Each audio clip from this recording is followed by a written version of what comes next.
Hi!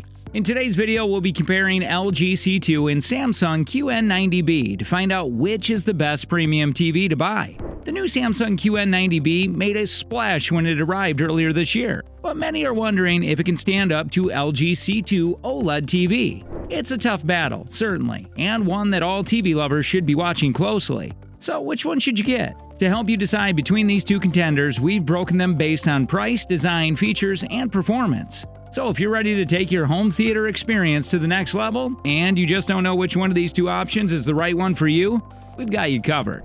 For the most updated prices and more information, check the links in the description box below.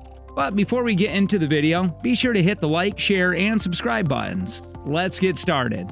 Now, before we get too far into it, it's worth noting that the Samsung QN90B TV isn't just an OLED. It's actually a QD OLED TV, a new panel technology that adds a layer of quantum dots to a blue OLED backlight. That's different from the OLED Evo panels that LG uses, but similar enough in price and performance that they can be compared in an apples-to-apples comparison. So, let's begin.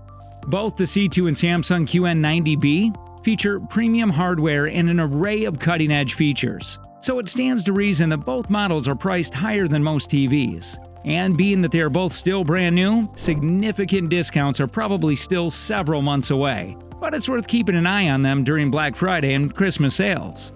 With that in mind, when comparing the LG C2 and the Samsung QN90B in terms of price, the C2 has an advantage, with its price slightly cheaper than the Samsung QN90B. Now, let's take a look at the design. Here's some good news. Regardless of which TV you'll grab, you'll be looking at a beautifully designed piece that sure turns heads. LG and Samsung have clearly poured a ton of thought and care into these high-end models, and that much is clear on sight. Like most OLED TVs, the C2 panel is razor thin, only slightly thicker than most smartphones. When approached from the side, the top half of the TV almost disappears from view. It widens out among the TV's midsection where the internals are housed, but compared to the QN90B, the C2 is impressively svelte.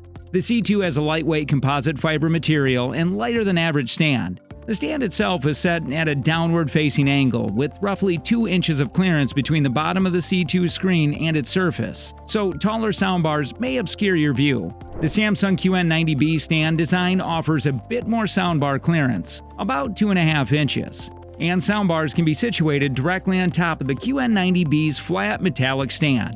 Its panel is not as wafer-thin as the C2's, but is impressively narrow nevertheless, with no bulky midsection to speak of. In addition to the clear look and feel of the Samsung QN90B, the remote is easier to hold than LG's Magic Remote, and its bottom layout is less cluttered. So in terms of look and feel, the LG has an advantage here. It is super thin to move and mount on the wall. That said, the Samsung QN90B is better suited for a soundbar pairing, so this one comes down to personal preference. Next is a feature and smart platform. These top-shelf TVs from a hardware and software perspective. But before we dive into what sets them apart, let's take a look at the features they have in common. Both these TVs offer a bevy of hardware and software-related enhancements that ought to satisfy gamers and AV enthusiasts alike. But there are critical differences to take into account. Let's start with gaming.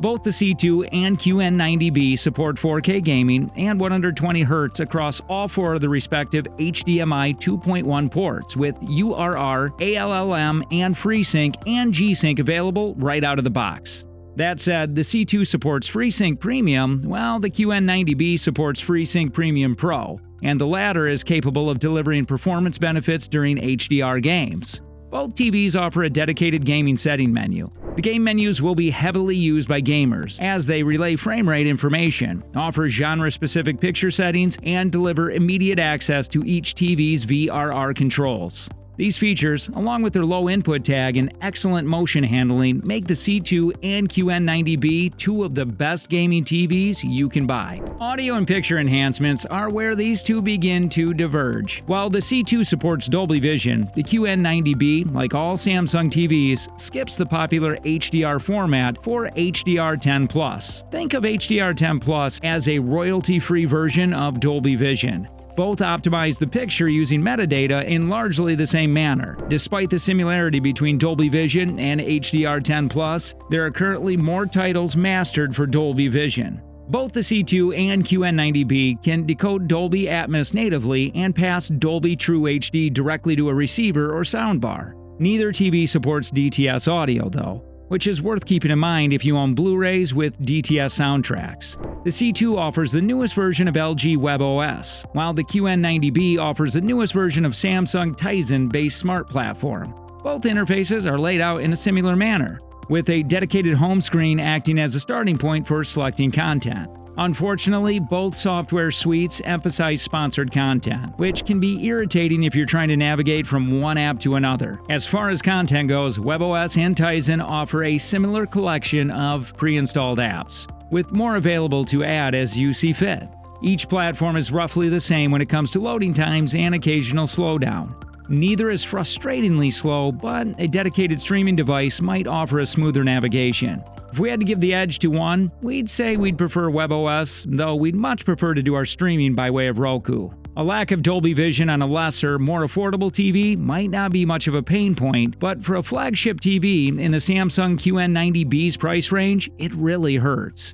Samsung has a reason for backing HDR10+, but these reasons are mostly business related. From a feature perspective, the C2 and QN90B are mostly neck and neck, but the C2's Dolby Vision support puts it over the top. Next, let's take a look at their performance. The LG C2 and QN90B both feature world-class performance, but they do so with different philosophies. Because of these varying approaches, each TV has its own strength and weakness. Being an OLED TV, the C2 foundational asset is its contrast.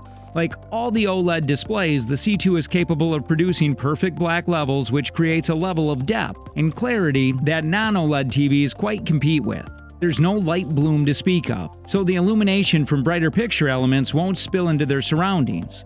The self-emissive nature of OLED displays offer benefits beyond black levels, too. The C2's viewing angles are far more accommodating than the QN90B's when it comes to color. The C2 feature on one of the most robust palettes available today. Not only does the C2 look fantastic, but it also satisfies future purists who don't necessarily want to hire a professional calibrator.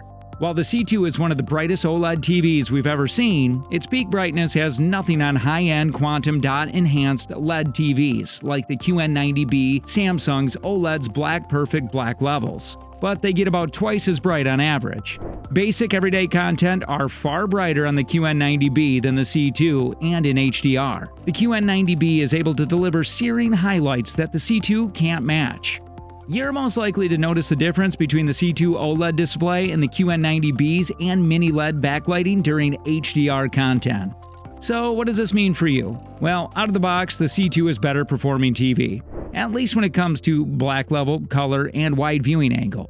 That said, if you're planning on placing your new TV in a room that gets plenty of sunlight, the QN90B may be preferred. It doesn't matter what sort of content you're watching. The QN90B is brighter 100% of the time. So choosing between these two just boils down to your personal preference. For more information and updated prices, check the links in the description box below. If you're still not 100% sure which TV you should get, check one of the previous videos about UST projectors, or wait for our next videos. Alright guys, that's it for today's video. If you liked the video, you know what to do, and also don't forget to share, subscribe, and hit the bell icon so as to never miss any of our upcoming videos. See ya!